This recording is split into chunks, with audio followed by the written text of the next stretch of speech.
Je, unajua tangu kombe la dunia kuanzishwa mwaka 1930 ni mataifa 8 pekee ambayo yamewahi kutoa kombe hilo? Na hizi hapa ndizo nchi ambazo zimewahi kushinda kombe la dunia tangu limeanzishwa mwaka 1930 pamoja na idadi ya mataji yao.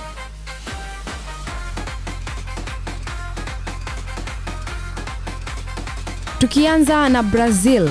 Brazil imeshinda mataji 5 kuanzia mwaka 1958, mwaka 1962, mwaka 1970, mwaka 1994 na mwaka 2002. Brazil ndilo taifa pekee duniani ambalo halijawahi kukosa hata shindano moja ya kombe la dunia tangu kuanzishwa kwake mwaka 1930. Pia ndiyo taifa la kwanza kutoa kombe hilo nje ya bara lake. Walishinda nchini Sweden mwaka 1958 na Asia mwaka 2002. Namba 2 ni Ujerumani. Ujerumani imeshinda mataji 4 mwaka 1954, mwaka 1974, mwaka 1990 na mwaka 2014. Ujerumani ndilo taifa linaloongoza kwa kucheza fainali nyingi zaidi. Katika historia ya kombe la dunia, wamecheza fainali 8, walishinda 4 na kupoteza 4. Ushindi wao wa mwaka 2014 nchini Brazil uliwafanya kuwa taifa la kwanza la Ulaya kutoa kombe hilo ndani ya ardhi ya Amerika Kusini. Na nchi ya 3 ni Italia. Italia imeshinda mataji 4 kuanzia mwaka 1934, mwaka 1938, 1932 na mwaka 2006. Italia ndio taifa la kwanza kutetea ubingwa wake mfululizo mwaka 1934 na mwaka 1938 chini ya kocha mashuhuri Vittorio Pozzo. Licha ya ukubwa wao, wana rekodi ya ajabu ya kushindwa kufuzu kabisa kwenye mashindano ya mwaka 2018 na mwaka 2022.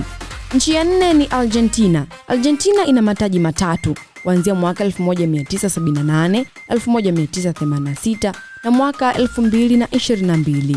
Ushindi wao wa mwisho wa mwaka 2022 chini Qatar uliomfanya Lionel Messi kukamilisha kabati lake la mataji ulikomesha utawala wa miaka 20 mfululizo wa mataifa ya Ulaya kuchukua kombe hilo tangu Brazil ilipochukua mwaka 2002.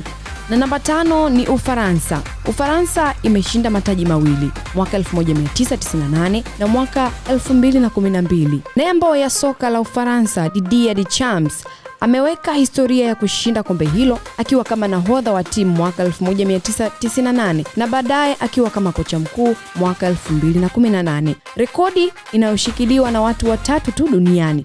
Wengine ni Mario Zagallo wa Brazil na Franz Beckenbauer wa Ujerumani. Nchi ya 6 ni Uruguay ikiwa na mataji 2 mwaka 1930 na mwaka 1950. Uruguay ndio mabingwa wa kwanza wa kombe la dunia mwaka 1930 wakiwa wenyeji, na mwaka 1950 walisababisha mshtuko mkubwa zaidi wa kihistoria unaojulikana kama Maracanazo, walipoifunga Brazil bao 2-1 kwenye uwanja wa Maracana mbele ya mashabiki karibu 200,000 waliokuwa wamejiandaa kusherehekea ubingwa. Na nchi ya 7 ni Uhispania. Hispania ina taji 1 la mwaka 2010. Uhispania walitoa kombe lao la kwanza nchini Afrika Kusini kwa mtindo wa kipekee sana. Ndio mabingwa pekee katika historia waliotoa kombe hilo huku wakiwa wamefungwa mchezo wao kwanza wa makundi. Walifungwa bao 1-0 na Switzerland. Pia walifunga magoli 8 tu mashindano yote, idadi ndogo zaidi kwa bingwa. Na nchi ya 8 ni Uingereza. Uingereza ikiwa na taji 1 tu la mwaka 1966. Uingereza walishinda kombe hili wakiwa nyumbani, yani wenyeji. Fainali hiyo dhidi ya Ujerumani Magharibi. Walishinda mabao 4-2. Inakumbukwa kwa goli la utata la Geoff Hurst, goli la utata la England ambapo mpira uligonga mwamba na kudunda mstari. Mpaka leo kuna mjadala kama mpira ulivuka mstari mzima au la. Lakini katika fainali zote 22 zilizochezwa tangu mwaka 1930 hadi mwaka 2022, hakujawahi kuwa na fainali ambayo haikuhusisha timu kutoka Ulaya au Amerika Kusini. Mabara haya mawili yamejimilikisha kombe hili kwa 100%.